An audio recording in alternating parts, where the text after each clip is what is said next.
बहुत समय पहले की बात है। एक छोटे से गांव में एक गरीब किसान रहता था। उसका नाम रघु था। रघु के पास खेती करने के लिए थोड़ी सी जमीन थी, लेकिन वह जमीन बंजर थी और पानी की बहुत कमी थी। फिर भी रघु हार मानने वाला व्यक्ति नहीं था। वह मेहनत और ईमानदारी से अपने खेत को उपजाऊ बनाने की कोशिश में लगा रहता था।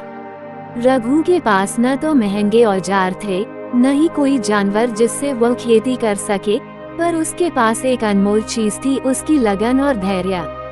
रघु रोज सूरज उगने से पहले उठता और अपने खेत की मिट्टी को हाथ से खोदता। वह अपने छोटे से कुएं से पानी लाकर खेत में डालता और उम्मीद करता कि एक दिन उसकी फसल लहलहाएगी।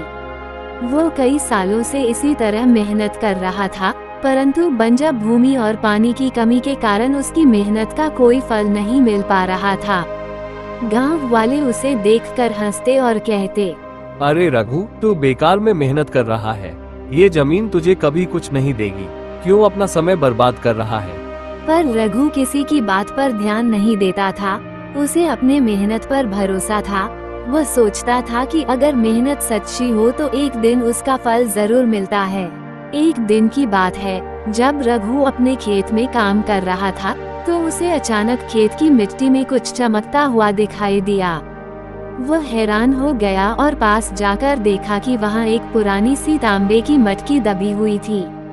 रघु ने उत्सुकतावश उस मटकी को निकाला। मटकी में सोने और चांदी के सिक्के भरे हुए थे। उसे अपनी आंखों पर विश्वास नहीं हुआ।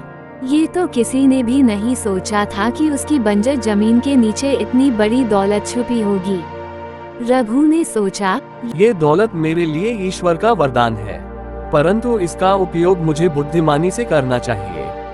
उसने तुरंत सोने और चांदी को बेचकर उस पैसे से अपने खेत में पानी के लिए एक बड़ा कुआं खुदवाया, जिससे उसकी जमीन को पानी मिलने लगा।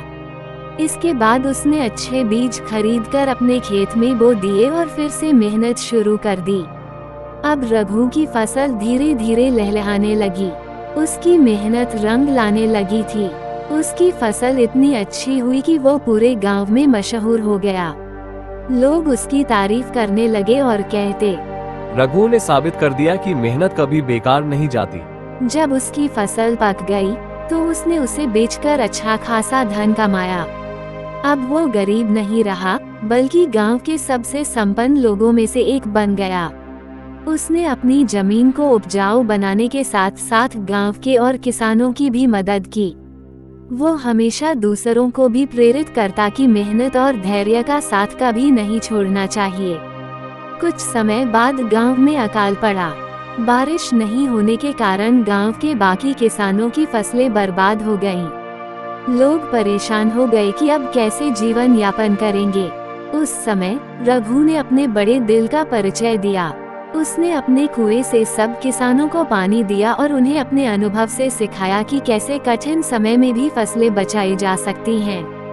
उसकी मदद से गांव के किसान भी अपनी फसलें बचा पाए और किसी को भूखा नहीं रहना पड़ा।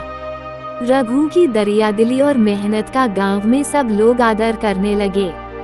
गांव वाले उसे सम्मान से देखते और कहते, रघु ने सिर्फ अपने लिए नहीं बल्कि पूरे गांव के लिए मेहनत की है। उसकी मेहनत और सहानुभूति ने सबको बचाया।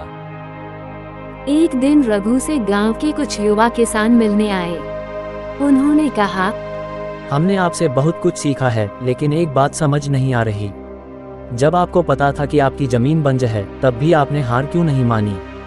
क्या आपको कभी ऐसा नहीं लगा कि आपकी मेहनत व्यर्थ जा रही है? रघु मुस्कुराया और बोला, देखो, जीवन में कभी भी परिस्थितियां अनुकूल नहीं होती। हमें जो मिलता है वही हमारे लिए सही होता है। मैंने सोचा था कि अगर मैं मेहनत करूंगा तो एक दिन मुझे इसका फल अवश्य मिलेगा, चाहे वह सोने की मटकी हो या उपजाऊ फसल। लेकिन ये तभी मिलता है जब हम अपने काम के प्रति ईमानदार और धैर्यवान रहते हैं। अगर मैं पहले ही हार मान लेता तो आज न मेरे पास ये दौलत होती, न यह जमीन उपजाऊ होती और न ही मैं गांव की मदद कर पाता।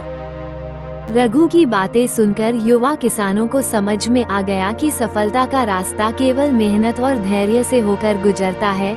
उन्होंने भी ठान लिया कि वे भी कठिन परिस्थितियों में हार नहीं मानेंगे और रघु के दिखाए रास्ते पर चलेंगे। समय बीतता गया और रघु का नाम गांव के इतिहास में अमर हो गया। उसकी कहानी आज भी गांव में सुनाई जाती है, ताकि आने वाली पीढ़ियां समझ सके कि सच्ची मेहनत का कोई विकल्प नहीं होता और धैर्य से हर समस्या का समाधान निकाला जा सकता है।